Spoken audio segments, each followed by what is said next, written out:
Aunque la casta se vista de seda, casta queda. Bueno, dejamos el capítulo Malvinas por un instante en este 2 de abril, ya ingresando en realidad ya dentro del 3 de abril.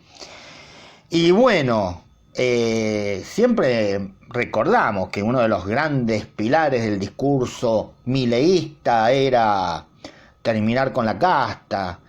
Una palabra potente, efectiva, repetida hasta el cansancio en medios de comunicación, en actos, en redes.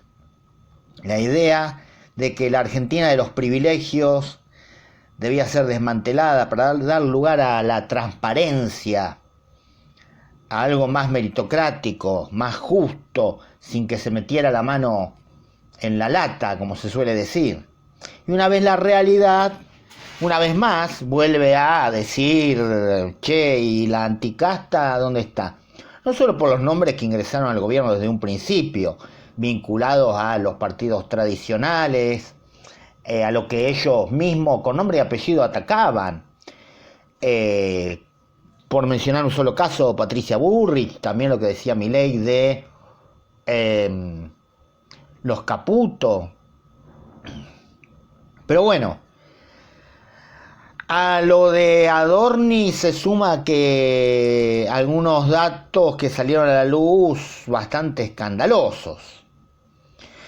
Un joven de 24 años apenas, quien es sobrino de Lule Menem y también de Martín Menem,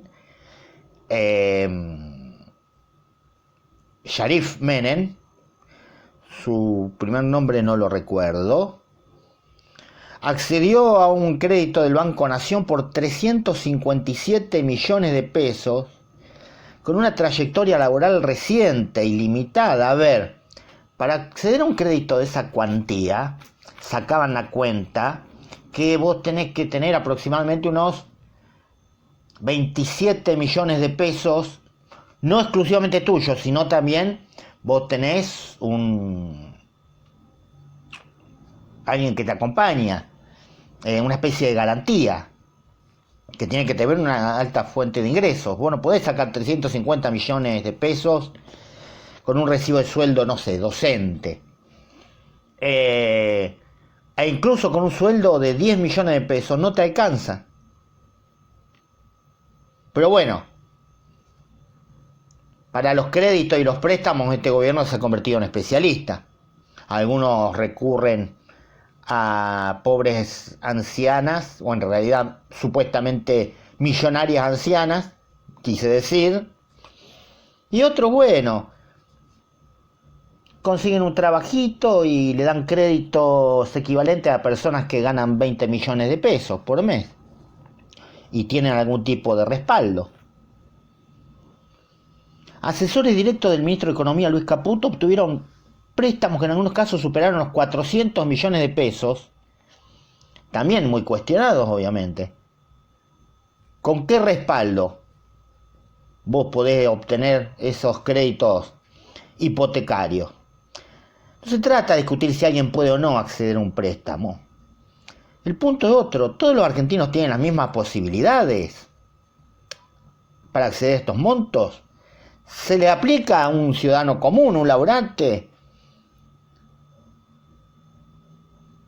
¿Se le otorgan los mismos criterios que a alguien que está cercano al poder? Yo voy mañana y con mis recibos, que ni siquiera estoy como titular, pero mis recibos de reemplazos más mis facturas, mire, y mi inscripción a lo que era la FIP Arca.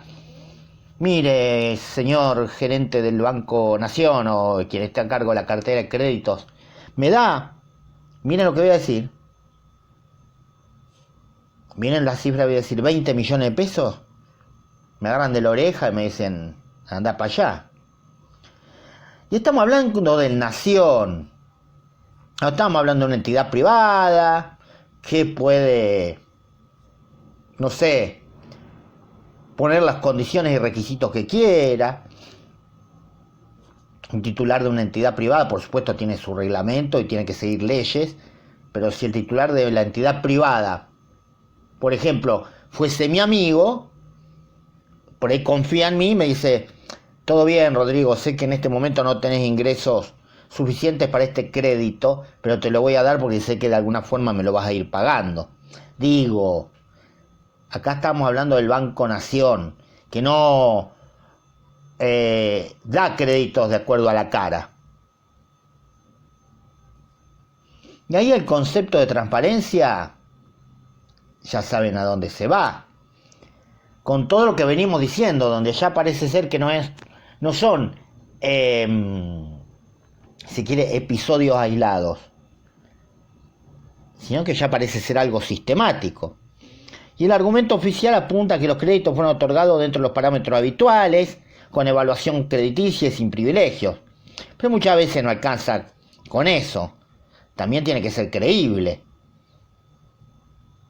Porque cuando familiares de dirigentes, de asesores del poder económico, figuras cercanas al oficialismo, aparecen beneficiados en operaciones millonarias, la idea de anticasta se diluye, pierde fuerza. No necesariamente porque haya un delito comprobado, sino porque la percepción de privilegio vuelve a instalarse.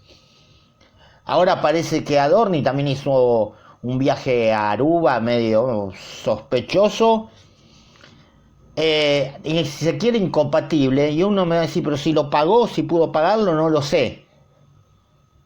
No lo sé. Pero teóricamente no iba a ser parte de este gobierno ese tipo de viajes.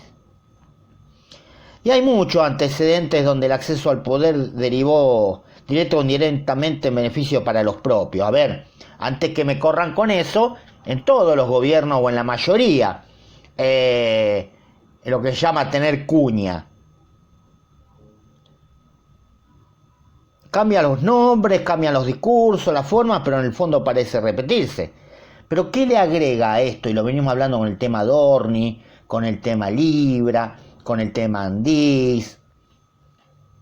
¿Cómo te parabas desde un pedestal, no solo Adorni, el mismo Milei y otros funcionarios, desparramabas el agua bendita, no voy a decir con qué, más allá que yo no soy creyente, vamos a respetar el Viernes Santo, y ahora eran prácticamente, Arturo Illia era un corrupto al lado de Adorni, de Milei y otros. El gobierno llegó prometiendo terminar con los privilegios y no puede tener zonas grises, porque si la casta deja de ser un problema estructural para convertirse en una etiqueta selectiva, queda todo en el discurso. La montonera tirabombas era funcionaria, ahora es diputada, me refiero a Burrich. Caputo y Sturzenegger eran un desastre. Todos eran una porquería y muchos de esos están adentro. Scioli no tiene nada que ver con la casta, y puedo seguir con los nombres. Y uno se pregunta, ¿la casta era realmente el problema? ¿O las caras o quiénes eran parte de ella?